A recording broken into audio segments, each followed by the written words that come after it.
কিছু কিছু ব্যাপার আছে যেগুলোতে রোজা ভাঙে না, কিন্তু আমাদের মধ্যে ব্যাপক সংশয় তৈরি হয়, কনফিউশন তৈরি হয় যে আসলে কি রোজাটা ভাঙলো কিনা। সেগুলো কি আমরা এবার সেগুলো শুনবো। 3 নম্বর সাব পয়েন্টটা তো ক্লিয়ার যে কিছু কিছু কাজ আছে যেগুলো করলে আসলে রোজা ভাঙে না। Things or actions that don't invalidate the fast, এটা আপনার রোজা ভাঙবে না। সেগুলো কি? এক নাম্বার হচ্ছে ভুল করে যদি কেউ খায়, যেটা আমাদের আগের পয়েন্টে আমি ক্লিয়ার করে দিয়েছি, অথবা জোর করে যদি কাউকে খাওয়ানো হয় তার রোজা ভাঙবে না, এটা আপনারা ইতিমধ্যে জেনেছেন। একটা হাদিস শুনে সহিহ বুখারী, রাসূল সাল্লাল্লাহু আলাইহি ওয়াসাল্লাম বলেছেন, মান নাসিয়া ওয়া হুয়া সাইম ফাআকালা আও শারিবা, রোজা অবস্থায় কেউ যদি ভুল করে খেয়ে ফেলে, ফালিউতিম্মা সাওমা, সেজন্য তার রোজা পূর্ণ করে, তার রোজা ভেঙে গেছে মনে করে সেজন্য খাওয়া শুরু না করে, সেজন্য রোজা পূর্ণ করে। কারণ ফাইন্নামা আতআমাহুল্লাহু ওয়া সাখা, কারণ আল্লাহই তাকে খাইয়েছে, আল্লাহই তাকে পান করিয়েছে, কিন্তু ভুল করে খেয়ে ফেলছে, এটা তো আপনার হাতে ছিল না। তাহলে ভুল করে খেলে তার রোজা ভাঙবে না, কাজা কাফারা কিছুই লাগবে না, জাস্ট ইউ কন্টিনিউ ইউর সিয়াম। ওকে। 2 নাম্বার হচ্ছে এটা বিবাহিতদের জন্য, যেহেতু most of the audience are 18+, কোনো অসুবিধা নাই। আর ইসলামে কথাগুলো আসলে বাঁচতে হলে জানতে হবে না। সেটা হচ্ছে আমরা শুনেছি যে বিবাহিতরা ফিজিক্যাল ইন্টারকোর্স যদি করে, দেহ থেকে সিমেন আউট হলে রোজা ভেঙে যায়, কিন্তু স্বাভাবিক মেলামেশার সাথে রোজা ভাঙে না। কিস করা, হাগ করা হাজবেন্ড ওয়াইফের মধ্যে, এই যে সখ্যতা, এই ব্যাপারগুলো যদি দিনের বেলায় ঘটে এতে রোজা ভাঙে না। ব্যাপারটা বুঝতে পেরেছেন না সবাই? একটা দলিল শুনেন। আমাদের আয়েশা রাদিয়াল্লাহু তাআলা আনহা বলেন, কানা নবী সাল্লাল্লাহু আলাইহি ওয়াসাল্লাম ইয়াকাব্বিলু ওয়া হুয়া সাইম, রমাদানের রোজা অবস্থায় তিনি আমাদেরকে কিস করতেন, ওয়া ইউবাশিরু, আমাদেরকে হাগ করতেন, ওয়া হুয়া সাইম, রোজা অবস্থায়। এতে রোজার কোনো সমস্যা হতো না। তবে এটা রিকমেন্ডেড না, স্বামী স্ত্রীর একান্ত মেলামেশা দিনের বেলা রিকমেন্ডেড না, কারণ এটা থেকে সে সেক্সুয়ালি এক্সাইটমেন্টের দিকে চলে যেতে পারে, ফলে ভুল করে সে এমন কাজ করে ফেলতে পারে যেটাতে তার রোজাটাই ভেঙে যাবে। আর ইচ্ছা করে রোজা ভাঙলে কি করতে হয়? কাজাও কাফারাও, খবর আছে না? সেজন্য এটা খেয়াল রাখতে হবে। 3 নাম্বার, এটাকে আরবিতে বলে আল ইহতিলাম, ওয়েট ড্রিম, বাংলায় বলে স্বপ্ন দোষ। ঘুমের মধ্যে এমন কিছু দেখলেন ফলে আপনার সিমেন আউট হলো, আপনার রোজা ভাঙবে না, কারণ এটা কি ইচ্ছা করে করছেন আপনি? এটা কার হাতে? আল্লাহর হাতে। এতে রোজা ভাঙে না, শুধু আপনি ঘুম থেকে উঠে ফরজ গোসলটা করে নিলেই হবে। প্রিয় ভাইরা, মুসলিম কমিউনিটির ভাইরা, কথা কি বুঝতে পারতেছেন? আচ্ছা। 4 নাম্বার হচ্ছে ব্লাড টেস্ট। অনেকে বলে যে হুজুর ব্লাড টেস্ট করা যাবে কিনা রমাদানে? ব্লাড টেস্ট করা যাবে। ব্লাড টেস্ট করলে রোজা ভাঙে না, এটা খুবই জরুরি একটা মাসালা, প্রায় আমাদের লাগে। 1-2 সিরিঞ্জ ব্লাড নিলে ভাঙে না। তবে যদি অনেক বেশি অ্যামাউন্টের ব্লাড নেয়, এতে যদি আপনি ক্লান্ত হয়ে পড়েন, সেক্ষেত্রে আপনি রোজা ভাঙতে পারবেন, পরে কাজা করলে হবে। 5 নাম্বার হচ্ছে অনিচ্ছাকৃত বমি। এটা আমি আগেও ক্লিয়ার করেছি যে ইচ্ছাকৃত বমি করলে রোজা ভাঙে, কিন্তু অনিচ্ছাকৃত যদি বমি চলে আসছে, ভমিটিং হচ্ছে, আমার রোজা ভাঙবে না। 6 নম্বরে নোজ ব্লিডিং, নাক দিয়ে অনেকে রক্ত পড়ে না, নাক দিয়ে রক্ত ঝরলে মানুষের রোজা ভাঙে, আনলেস যদি অনেক বেশি অ্যামাউন্টের হয়, আপনি ক্লান্ত হয়ে পড়েন, তখন তো আপনি রোজা ভাঙতে পারবেন। 7 নাম্বার, রোজা রেখে দাঁত ফেলতে পারবো কিনা? জি, রোজা রেখে আপনি আপনার দাঁতকে রিমুভ করতে পারবেন, খুব বেশি যাতে রক্ত বের না হয় সেটা আপনি খেয়াল রাখবেন। দাঁত ফেললে যে রক্ত বের হয় এতে রোজা ভাঙে না। 8 নম্বর পয়েন্টটা খুবই গুরুত্বপূর্ণ, এটা খেয়াল করে শুনতে হবে। কান দুইটা খরগোশের কানের মতো খাড়া করে শুনেন, খুব মনোযোগ দিয়ে। 8 নম্বরটা হচ্ছে ইনজেকশন। রোজা রেখে ইনজেকশন দেওয়া যাবে কিনা? কিছু কিছু ইনজেকশন দেওয়া যাবে, কিছু কিছু দেওয়া যাবে না। কোনগুলো দেওয়া যাবে না? এনার্জেটিক ইনজেকশন দেওয়া যাবে না, যে ইনজেকশনে ফুড সাপ্লিমেন্টারি আছে, যেটার মধ্যে নিউট্রিশন ভ্যালু আছে, এই ইনজেকশন গুলো দেওয়া যাবে না। এমনও ইনজেকশন আছে যেটা দিলে 7 দিন আপনার আর খাওয়া লাগবে না, একেবারে তরতাজা। এরকম ইনজেকশন দেওয়া যাবে? তো আপনি সিস্টেম করে খাইলেন, কেমন জানো, তাই না? আপনি অন্য ওয়েতে দেহে এনার্জি ইনপুট করলেন, এটা করলে রোজা ভেঙে যাবে। তাহলে food supplementary injection, nutrition value আছে এরকম injection, energetic injection, energy boost up করে এরকম ইনজেকশন দিলে রোজা ভেঙে যায়, এগুলো দেওয়া যাবে না। কিন্তু পেইন কিলার যে ইনজেকশন গুলো আছে এটা দিতে পারবেন, পেইন কিলার ইনজেকশন দিতে পারবেন, অ্যান্টিবায়োটিক ইনজেকশন দিতে পারবেন, অ্যানেস্থেটিক ইনজেকশন দিতে পারবেন, এই জাতীয় মেডিকেশন ইনজেকশন গুলো দিতে পারবেন, কোভিড এর যে ইনজেকশন এগুলো আপনি দিতে পারবেন। এগুলোতে রোজা ভাঙে না, কারণ এগুলোতে আপনার স্টোমাকে কিছু পৌঁছেও না, আপনাকে শক্তিবর্ধক কিছু দেহে প্রবেশও করাচ্ছে না, আপনার এনার্জিও বাড়ে না, আপনার এনার্জি বাড়ে না, আপনার নিউট্রিশন ভ্যালু অ্যাড হয় না, আপনার স্টোমাকে কিছু পৌঁছে না, এই জাতীয় সব ইনজেকশন দেওয়া যায়। ইনজেকশনের পয়েন্টটা ক্লিয়ার? 9 নম্বরে কিছু কমন ব্যাপার আছে, এই কমন জিনিসগুলো আমাদের মনের মধ্যে প্রায় প্রশ্ন জাগে যে এগুলো করা যাবে কি যাবে না, এগুলো ক্লিয়ার করি। এর মধ্যে 1 নম্বর হচ্ছে টুথপেস্ট। রোজা রেখে টুথপেস্ট দিয়ে ব্রাশ করা যাবে কিনা, বলেন যাবে কি যাবে না? যাবে, কে কে হাত তুলুন তো দেখি। হ্যাঁ, মাত্র 1 জন, 2 জন, 3 জন, 4 জন, 5 জন, 6 জন, দল ভারী হচ্ছে আস্তে আস্তে। হ্যাঁ, টুথপেস্ট দিয়ে ব্রাশ করা যাবে কি যাবে না? যাবে মাত্র 5 জন। আর যাবে না কয়জন দেখি? যাবে না, অনেকে যাবে না, অনেকে হাত তোলে না, ভাবছে কোন জায়গায় হাত তুলে কোন বিপদে পড়ি। চুপচাপ দেখি যে কোনটা জিতে। যাবে না?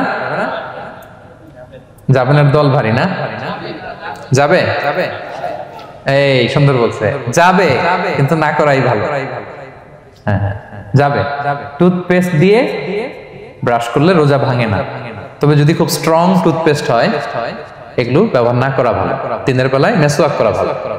হ্যাঁ, মেসওয়াক করলে ওইটা সবচেয়ে সেফ। তবে যদি আপনি টুথপেস্ট দিয়ে ব্রাশ করেন আপনার রোজা ভাঙবে না ইনশাআল্লাহ। কেউ কেউ মাকরু বলেছেন, কিন্তু আপনার রোজা ভাঙবে না। মাউথ ওয়াশ সেম, যাবে কিন্তু রেকমেন্ডেড না। হ্যাঁ, গার্গল করতে গেলে আবার ভিতরে চলে যাবে।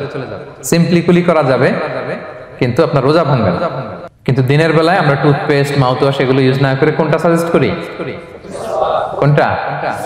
মেসওয়াক করেন তো আপনারা? রাসূল সাল্লাল্লাহু আলাইহি ওয়াসাল্লাম বলেছেন, আমার উম্মতের জন্য যদি কষ্ট না হয়ে যেত আমি প্রত্যেক নামাজের আগে মেসওয়াক করা ফরজ করে দিয়ে যেতাম। কষ্ট হয়ে যাবে, পকেট নিয়ে নিয়ে মেসওয়াক ঘুরতে হবে। এবং রাসূল সাল্লাল্লাহু আলাইহি ওয়াসাল্লাম মৃত্যুর আগে ওনার হাতে যে জিনিসটা রেখে উনি শেষ নিঃশ্বাস ত্যাগ করেছেন সেটা হচ্ছে মেসওয়াক। উনি অত্যন্ত অসুস্থ, প্রচন্ড জ্বরে কাতরাচ্ছেন। তখন দেখলেন যে ওনার শ্যালক আব্দুর রহমান রাদিয়াল্লাহু তাআলা আনহু উনি মেসওয়াক করতেছেন, তো উনি ফেল করে তাকায় আছেন, বলতে পারতেছেন না আমাকে দাও। আম্মা জান আয়েশা বুঝতে পারলেন যে রাসূল মনে হয় চাচ্ছেন, তো উনি এটা নিয়ে এসে নিজে চাবালেন। রাসূল সাল্লাল্লাহু আলাইহি ওয়াসাল্লাম চাবায় যে নরম করবেন এই শক্তিটাও গায়ে নাই। আম্মা জান নিজে চাবিয়ে রাসূল সাল্লাল্লাহু আলাইহি ওয়াসাল্লামের হাতে দিলেন, রাসূল সাল্লাল্লাহু আলাইহি ওয়াসাল্লাম মেসওয়াক করলেন। এই মেসওয়াক করার কিছুক্ষণ পরে তিনি ইন্তেকাল করলেন। আরবাউন মিন সুনানিল মুরসালিন, 4টা সুন্নাত, এটা সব নবীদের মধ্যে ছিল। এর মধ্যে একটা হচ্ছে আসওয়াক, মেসওয়াক। মেসওয়াক করবেন তো আপনারা? আচ্ছা। এরপর রোজা রেখে আতর দেয়া যাবে, কোনো সমস্যা নাই।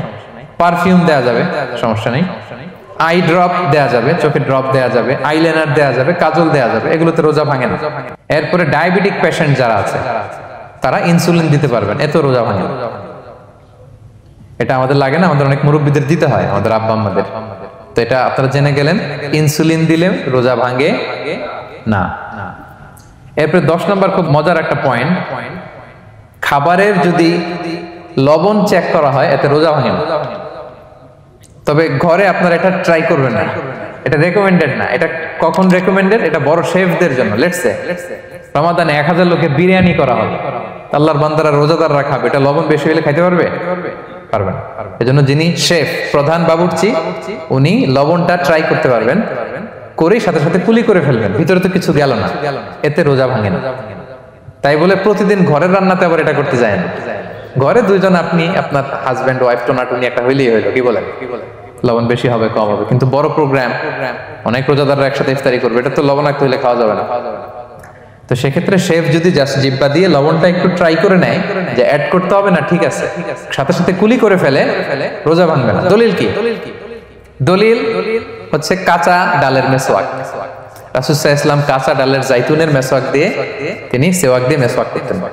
তো কাঁচা জাইতুনের আপনারা মেসওয়াক করছেন, এটা কিন্তু অনেক লবণাক্ত, সল্টি, এটার মধ্যে একটা ঝাঁঝালো ভাব আছে। তো এটা আপনার জিহ্বায় লাগলে কি রোজা ভেঙে যায়? ভাঙে না। এবং আপনি যদি সমুদ্র অঞ্চলে সফর করেন, সমুদ্রে লেটস সে 1 মাসের, আমাদের এই যে বাংলাদেশে তো এখন এই কি বলে প্রায় 7 লক্ষ টাকা করে দিছে আমাদের হাজিদের জন্য, হজ করতে হলে প্রায় 7 লক্ষ টাকা লাগবে। তো এরকম ঘোষণাও দেখলাম যে নেক্সট ইয়ার থেকে সমুদ্র পথে যাওয়া যাবে কম খরচে। তো কেউ যদি এমন হয় সমুদ্রের সফরে দীর্ঘ সময়, আপনি ওযু করবেন কি দিয়ে? সাগরের পানি দিয়ে। তো সাগরের পানি কেমন? সাগরের পানি দিয়ে আপনার কুলি করতে হবে না, মাছ মজা করবেন না, তা আপনার কি রমজানে যদি কুলি করেন আপনার রোজা ভেঙে যাবে? ভাঙবে না। তো এ থেকে স্কলাররা দলিল নিয়েছেন যে এরকম জরুরি প্রয়োজন হলে আপনি খাবারের স্বাদটা, লবণটা দেখতে পারবেন, সাথে সাথে কুলি করে ফেলবেন, এতে আপনার রোজা ভাঙবে না ইনশাআল্লাহ বিইজনিল্লাহ। অনেকে প্রশ্ন করে এনজিওগ্রাম করা যাবে কিনা। এনজিওগ্রাম এগুলো করা যায়, এই যে হার্টের পেশেন্টদের জন্য এখান থেকে একটা এই ক্যাথেটার ঢুকায়, যদি এটার মধ্যে ওষুধ লাগানো থাকে তো এটা হার্টের দিকে যায়, এটা স্টোমাকে যায় না, এগুলো করা যাবে। তাহলে এই বিষয়গুলো অলমোস্ট মুত্তাফাক আলাই, মানে সর্বসম্মতিক্রমে এতে আপনার রোজা ভাঙবে না ইনশাআল্লাহ বিইজনিল্লাহ। এই পয়েন্টটা ক্লিয়ার না? ক্লিয়ার। এবার কিছু ডিসপিউটেড মাসআলা আছে, মানে যেগুলোর ব্যাপারে ইখতিলাফ আছে, কোন স্কলারদের মধ্যে ভাঙবে না, এটা আমি একটু ক্লিয়ার করি। এর মধ্যে এক নম্বর হচ্ছে ইনহেলার। অ্যাজমার পেশেন্ট যারা আছে, অ্যাজমা অনেকের দেয়া লাগে না ইনহেলার। ইনহেলার যদি পাফার ইনহেলার হয়, পাফার ইনহেলার যেটা দিয়ে শুধু বাতাস যায়, অক্সিজেন যায়, এটা রোজা ভাঙে না। এটা কি করে না?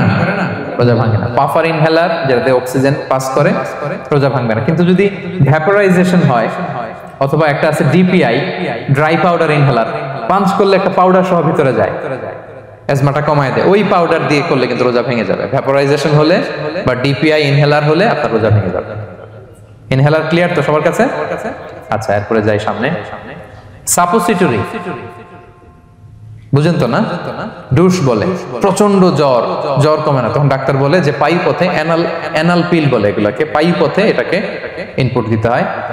এই সাপোসিটরি এটা একটা ডিসপিউটেড মাসালা। হানাফি স্কুল অফ থটে রোজা ভেঙে যায়। আমরা যেহেতু বেশিরভাগ হানাফি স্কুল ফলো করি, হানাফি মাযহাব, তো আমরা এটাই সাজেস্ট করি সাপোসিটরি না দেওয়া। তবে অন্যান্য স্কলারদের মতে রোজা ভাঙবে না, বিশেষ করে ইবনে তাইমিয়া আলাইহি রাহমার মতে রোজা ভাঙবে না। এখানে প্রসঙ্গ যেটা হচ্ছে, সাপোসিটরি সাধারণত দিতে হয় ইমার্জেন্সি পিরিয়ডে। কি বলেন? জ্বর আর কমে না, কঠিন অবস্থা, তো ওই অবস্থায় তো রোজা এমনি ভাঙা যায়। প্রচন্ড অসুস্থ হলে ভাঙা যায় না রোজা? ভাঙা যায়। তো আপনি রোজা ভাঙবেন, পরে কাজা করে ফেলবেন, সাপোসিটরি দিবেন, অসুবিধা নাই। আচ্ছা, এয়ার ড্রপ, কানের যে ড্রপ আছে, এটার মডার্ন স্কলারদের মতে, যে ফিক একাডেমি গুলো আছে, এদের মতে রোজা ভাঙবে না, কিন্তু হানাফি স্কলারদের মতে রোজা ভেঙে যাবে। তো আমরা সাজেস্ট করি এটা আপনি না দেন, আগে পরে দেন।